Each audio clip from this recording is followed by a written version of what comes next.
राधे राधे। आप सब मेरे साथ राधे राधे जरूर बोलिए, क्योंकि राधे के नाम की महिमा अपार है।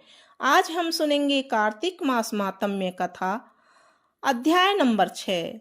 अध्याय नंबर 5 तक हम पहले सुन चुके हैं और अपने चैनल पर डाल चुके हैं। नारद जी बोले, जब 2 घड़ी रात बाकी रहे तब तुलसी की मृत्तिका, वस्त्र और कलश लेकर जलाशय पर जाएं। कार्तिक में जहाँ कहीं भी प्रत्येक जलाशय के जल में स्नान करना चाहिए। गर्म जल की अपेक्षा ठंडे जल में स्नान करने से 10 गुना पुण्य प्राप्त होता है। उससे 100 गुना पुण्य बाहरी कुएं के जल में स्नान करने से होता है। उससे अधिक पुण्य बावड़ी में और उससे भी अधिक पुण्य पोखर में स्नान करने से होता है। उससे 10 गुना झरनों में और उससे भी अधिक पुण्य कार्तिक में नदी में स्नान करने से होता है। उससे भी 10 गुना पुण्य वहां होता है जहां 2 नदियों का संगम होता है। और यदि कहीं 3 नदियों का संगम हो तब तो पुण्य की कोई सीमा ही नहीं। स्नान से पहले भगवान का ध्यान करके स्नानार्थ संकल्प करना चाहिए। फिर तीर्थ में उपस्थित देवताओं को क्रमशः अर्घ्य, आचमनीय आदि देना चाहिए। अर्घ्य मंत्र इस प्रकार है। हे कमलनाथ, आपको नमस्कार है। हे जलाशायी भगवान, आपको प्रणाम है। हे ऋषिकेश, आपको नमस्कार है। मेरे दिए अर्घ्य को आप ग्रहण करें। बैकुंठ, प्रयाग तथा बद्रिका धाम में जहाँ भी कहीं भगवान विष्णु गए वहां उन्होंने 3 प्रकार से अपना पांव रखा था। वहां पर ऋषि वेद यज्ञों सहित सभी देवता मेरी रक्षा करते रहें। हे जनार्दन, हे दामोदर, हे देवेश, आपको प्रसन्न करने हेतु मैं कार्तिक मास में विधि विधान से ब्रह्म मुहूर्त में स्नान कर रहा हूँ। आपकी कृपा से मेरे सभी पापों का नाश हो। हे प्रभु, कार्तिक मास में व्रत तथा विधि पूर्वक स्नान करने वाला मैं अर्घ्य देता हूँ। आप राधिका सहित ग्रहण करें।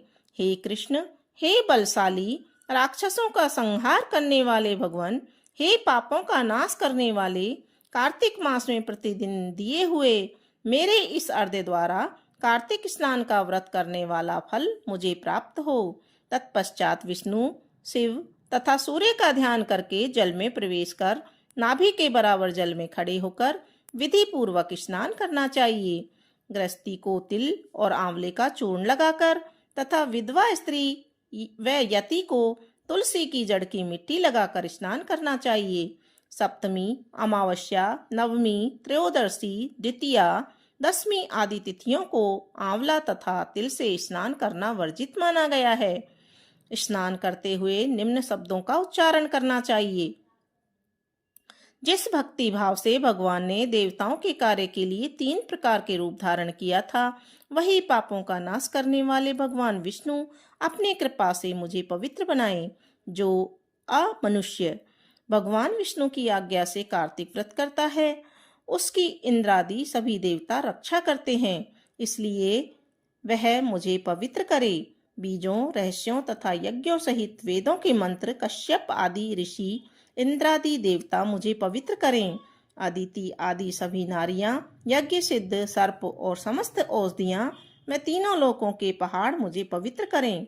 इस प्रकार कहकर स्नान करने के बाद मनुष्य को हाथ में पवित्री धारण कर देवता, ऋषि, मनुष्यों तथा पितरों का विधि पूर्वक तर्पण करना चाहिए। तर्पण करते समय तर्पण में जितने तिल रहते हैं उतने वर्ष पर्यंत व्रती के पितृगण स्वर्ग में वास करते हैं। उसके बाद व्रती को जल से निकालकर शुद्ध वस्त्र धारण करना चाहिए। सभी तीर्थों के सारे कार्यों से निवृत्त होकर पुनः भगवान विष्णु का पूजन करना चाहिए। सभी तीर्थों के सारे देवताओं का स्मरण करके भक्ति पूर्वक सावधान होकर चंदन, फूल, फलों के साथ भगवान विष्णु को फिर से अर्घ्य देना चाहिए। अर्घ्य के मंत्र के अर्थ इस प्रकार हैं। मैंने पवित्र कार्तिक मास में स्नान किया है। हे विष्णु, राधा के साथ आप मेरे दिए अर्घ्य को ग्रहण करें। तत्पश्चात चंदन, फूल और तांबूल आदि से वेद पाठी ब्राह्मणों का श्रद्धा पूर्वक पूजन करना चाहिए और बारंबार नमस्कार करें। ब्राह्मणों के दाएं पांव में तीर्थों का वास होता है, मुंह में वेद और समस्त अंगों में देवताओं का वास होता है। अपने कल्याण की इच्छा रखने वाले मनुष्य को इनका न तो अपमान करना चाहिए और न ही इनका विरोध करना चाहिए। फिर एकाग्रचित होकर भगवान विष्णु की प्रिय तुलसी जी की पूजा करनी चाहिए। उनकी परिक्रमा करके उनको प्रणाम करना चाहिए।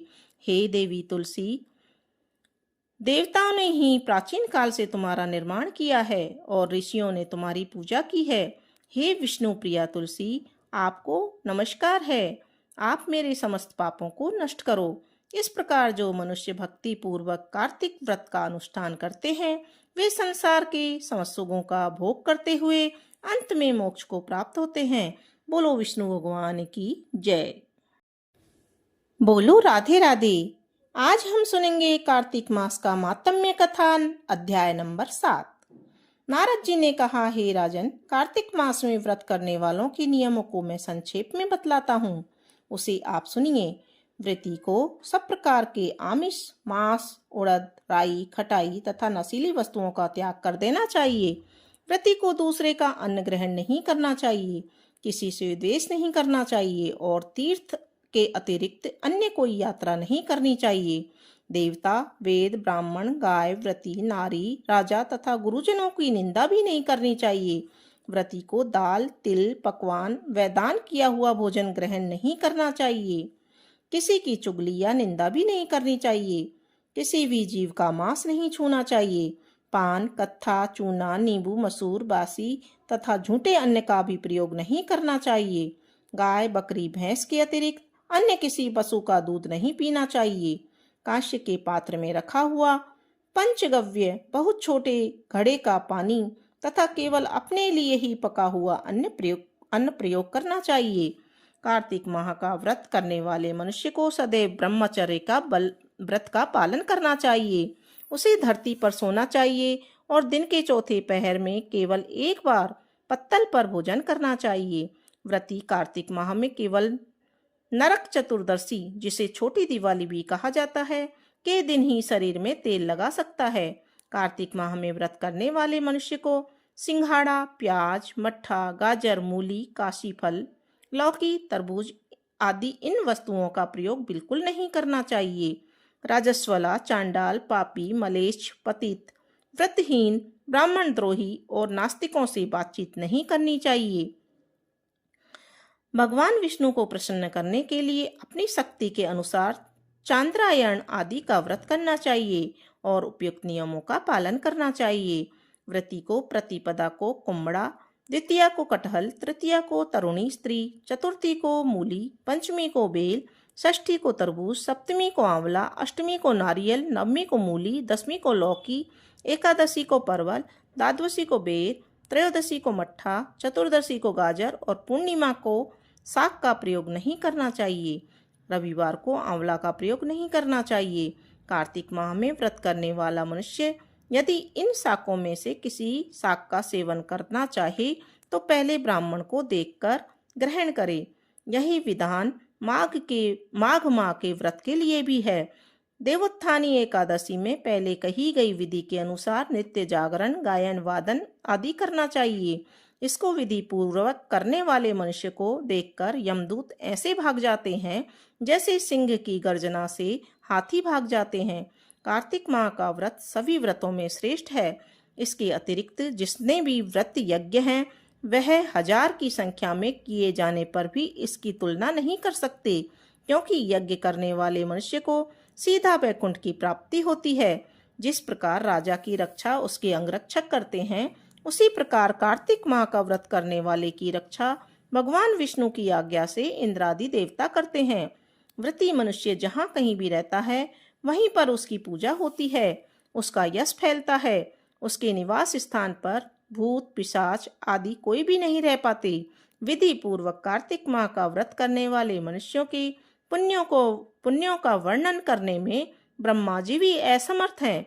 यह व्रत सभी पापों को नष्ट करने वाला, पुत्र पौत्र प्रदान करने वाला और धन धान्य की वृद्धि करने वाला है। बोलो विष्णु भगवान की जय।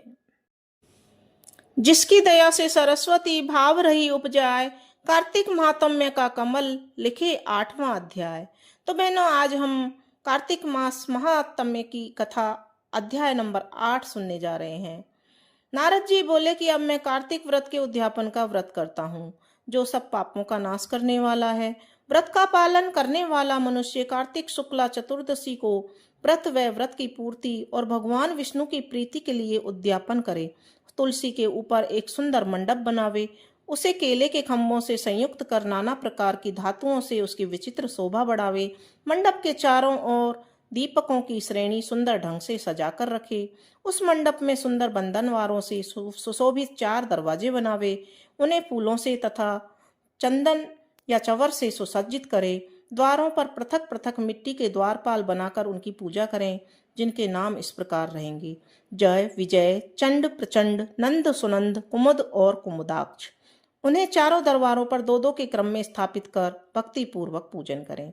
तुलसी की जड़ के समीप 4 रंगों से सुशोभित सर्वोत्भद्र मंडल बनावे और उसके ऊपर पूर्ण पत्र तथा पंचरत्न से संयुक्त कलश की स्थापना करें।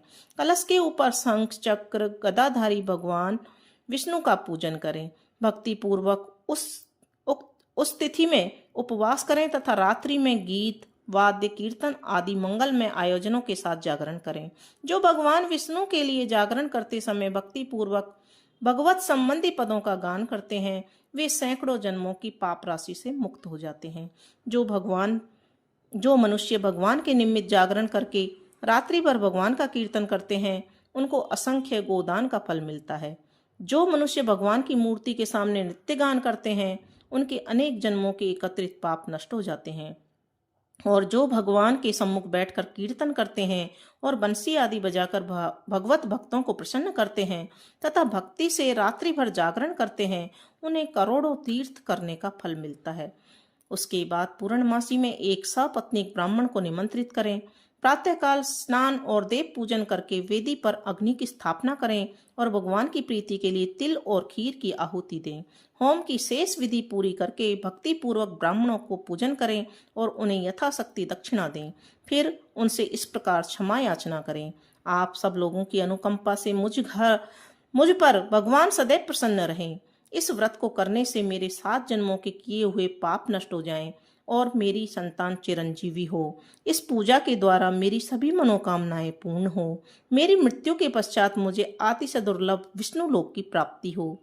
पूजा की समस्त वस्तुओं के साथ गाय भी गुरु को दान में दें। उसके पश्चात घर वालों और मित्रों के साथ स्वयं भोजन करें। भगवान द्वादशी तिथि को शयन से उठे, त्रयोदशी को देवताओं से मिले और चतुर्दशी को सबने उनका दर्शन एवं पूजन किया। इसलिए उस तिथि में भगवान की पूजा करनी चाहिए। गुरु की आज्ञा से भगवान विष्णु की सुवर्णमयी प्रतिमा का पूजन करें।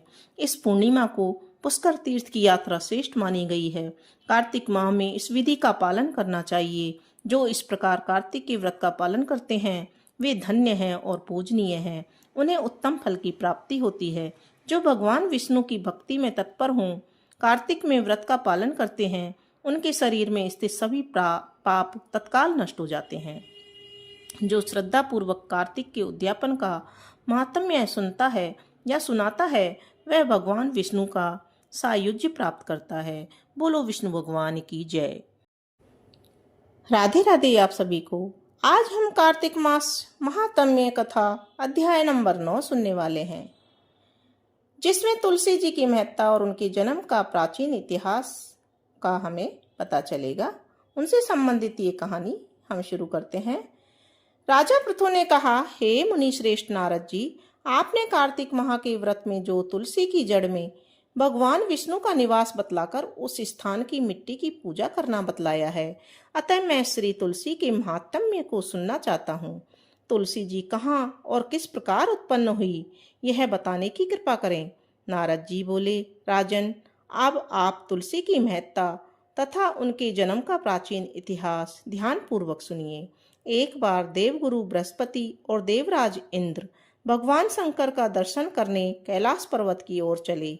तब भगवान शंकर ने अपने भक्तों की परीक्षा लेने के लिए जटाधारी दिगंबर का रूप धारण कर उन दोनों के मार्ग में अवरोध उत्पन्न किया। यद्यपि वह तेजस्वी, शांत, लंबी भुजा और चौड़ी छाती वाले गौर वर्ण अपने विशाल नेत्रों युक्त तथा सिर पर जटा धारण किए वैसे ही बैठे थे, तथापि उन भगवान शंकर को न पहचान कर इंद्र ने उनसे उनका नाम व धाम आदि पूछते हुए कहा, क्या भगवान शंकर अपने स्थान पर हैं या कहीं गए हुए हैं? इस पर तपस्वी रूप धारण किए हुए भगवान शिव कुछ नहीं बोले। इंद्र को अपने त्रिलोकीनाथ होने का गर्व था। उसी अहंकार के प्रभाव से वह चुप किस प्रकार रह सकता था। उसने क्रोधित होते हुए उस तपस्वी से थोड़ा घुड़क कर कहा, अरे मैंने तुझसे कुछ पूछा है और तू उसका उत्तर भी नहीं देता। मैं अभी तुझ पर वज्र का प्रहार करता हूं, फिर देखता हूं कि कौन तुझ दुर्मति की रक्षा करता है। इस प्रकार कहकर जैसे ही इंद्र ने उस जटाधारी दिगंबर को मारने के लिए हाथ में वज्र लिया, वैसे ही भगवान शिव ने वज्र सहित इंद्र का हाथ स्तंभित कर दिया और विकराल नेत्र करके उसे देखा। उस समय ऐसा प्रतीत हो रहा था कि वह दिगंबर प्रज्वलित हो उठा है और अपने तेज से जला देगा। भुजाएं स्तंभित होने के कारण इंद्र दुखित होने के साथ साथ अत्यंत कुपित भी हो गया, परंतु उस जटाधारी दिगंबर को प्रज्वलित देखकर बृहस्पति जी ने उन्हें भगवान शंकर जानकर प्रणाम किया और दंडवत होकर उनकी स्तुति करने लगे। बृहस्पति भगवान शंकर से कहने लगे, हे दीनानाथ, हे महादेव, आप अपने क्रोध को शांत कर लीजिए और इंद्र के इस अपराध को क्षमा कीजिए। बृहस्पति की यह वचन सुनकर भगवान शंकर गंभीर वाणी में बोले, मैं अपने नेत्रों से निकाले हुए क्रोध को किस प्रकार रोकूं। तब बृहस्पति ने कहा, भगवान, आप अपना भक्त वत्सल नाम सार्थक करते हुए अपने भक्तों पर दया कीजिए। आप अपने इस तेज को अन्यत्र स्थापित कीजिए और इंद्र का उद्धार कीजिए। तब भगवान शंकर गुरु बृहस्पति से बोले, मैं तुम्हारी स्तुति से अत्यंत प्रसन्न हूँ। तुमने इंद्र को जीवन दान दिलवाया है। मुझे विश्वास है कि मेरे नेत्रों की अग्नि अब इंद्र को पीड़ित नहीं करेगी। बृहस्पति से इस प्रकार कहकर भगवान शिव ने अपने मस्तक से निकाले हुए अग्निमय तेज को अपने हाथों में ले लिया और फिर उसे क्षीर सागर में डाल दिया। तत्पश्चात भगवान शंकर अंतर्ध्यान हो गए। इस प्रकार जिसको जो जानने की कामना थी उसे जानकर इंद्र तथा बृहस्पति अपने अपने स्थान को चले गए। बोलो विष्णु भगवान की जय। राधे राधे आप सभी को। आज हम सुनेंगे कार्तिक मास महात्म्य कथा का अध्याय नंबर 10, जिसमें हम पढ़ेंगे और सुनेंगे जलंधर की जन्म कथा और वृंदा से प्रवाह की कथा। राजा पृथु बोले, हे ऋषि श्रेष्ठ नारद जी, आपको मेरा प्रणाम है। कृपया अब यह बताने की कृपा कीजिए कि जब भगवान शंकर ने अपने मस्तक के तेज को क्षीर सागर में डाला तो उस समय क्या हुआ। नारद जी बोले, हे राजन, जब भगवान शंकर ने अपना वह तेज क्षीर सागर में डाला तो शीघ्र ही वह बालक होकर सागर के संगम पर बैठकर संसार को भय देने वाला रुदन करने लगा। उसके रुदन से संपूर्ण जगत व्याकुल हो उठा। लोकपाल भी व्याकुल हो गए, चराचर चलायमान हो गया। शंकर सुवन के रुदन से संपूर्ण ब्रह्मांड व्याकुल हो गया। यह देखकर सभी देवता और ऋषि मुनि व्याकुल होकर ब्रह्मा जी की शरण में गए और उन्हें प्रणाम करके उनकी स्तुति करने लगे। उन सभी ने ब्रह्मा जी से कहा, हे पितामह, यह तो बहुत ही विकट परिस्थिति उत्पन्न हो गई है। हे महायोगी, इनको नष्ट कीजिए। देवताओं के मुख से इस प्रकार सुनकर ब्रह्मा जी सत्यलोक से उतरकर उस बालक को देखने के लिए सागर के तट पर आए। सागर ने ब्रह्मा जी को आता देखकर उन्हें प्रणाम किया और बालक को उठाकर उनकी गोद में दे दिया। आश्चर्यचकित होते हुए ब्रह्मा जी ने पूछा, हे सागर, यह बालक किसका है? शीघ्रता पूर्वक कहो। सागर विनम्रता पूर्वक बोला, प्रभो, यह तो मुझे ज्ञात नहीं है, परंतु मैं इतना अवश्य जानता हूँ कि यह गंगा सागर के संगम पर प्रकट हुआ है। इसलिए हे जगत गुरु, आप इस बालक का जात कर्म आदि संस्कार करके इसका जातक फल बताइए। नारद जी राजा पृथु से बोले, सागर ब्रह्मा जी के गले में हाथ डालकर बार बार उनका आकर्षण कर रहा था। फिर तो उसने ब्रह्मा जी का गला इतनी जोर से पकड़ा कि उससे पीड़ित होकर ब्रह्मा जी की आंखों से अश्रु टपकने लगे। ब्रह्मा जी ने अपने दोनों हाथों का जोर लगाकर किसी प्रकार सागर से अपना गला छुड़वाया और सागर से कहा, हे सागर, सुनो, मैं तुम्हारे इस पुत्र का जातक फल कहता हूँ। मेरे नेत्रों से यह जल निकला है, इस कारण इसका नाम जलंधर होगा। उत्पन्न होते ही यह तरुणावस्था को प्राप्त हो जाएगा। इसलिए यह सब शास्त्रों का पारगामी, महापराक्रमी, महावीर, बलशाली, महायोद्धा और रण में विजय प्राप्त करने वाला होगा। यह बालक सभी दैत्यों का अधिपति होगा। यह किसी से भी पराजित न होने वाला तथा भगवान विष्णु को भी जीतने वाला होगा। भगवान शंकर को छोड़कर यह सबसे अवध्य होगा। जहां से इसकी उत्पत्ति हुई है यह वहीं जाएगा। इसकी पत्नी बड़ी पतिव्रता, सौभाग्यशालिनी, स्वर्ग सुंदरी, परम मनोहर, मधुर वाणी बोलने वाली तथा शीलवान होगी। सागर से इस प्रकार कहकर ब्रह्मा जी ने शुक्राचार्य को बुलाया और उनके हाथों से बालक का राज्याभिषेक करवाकर स्वयं अंतर्ध्यान हो गए। बालक को देखकर सागर की प्रसन्नता की सीमा न रही। वह हर्षित मन से घर आ गया। फिर सागर में उस बालक का लालन पालन कर उसे पुष्ट किया। फिर कालनेमी नामक असुर को बुलाकर वृंदा नामक कन्या से विधि पूर्वक उसका विवाह करा दिया। उस विवाह में बड़ा उत्सव हुआ। श्री दैत्य गुरु शुक्राचार्य के प्रभाव से पत्नी सहित जलंधर दैत्यों का राजा बन गया। अब इसके आगे की कथा हम अध्याय नंबर 11 में पढ़ेंगे।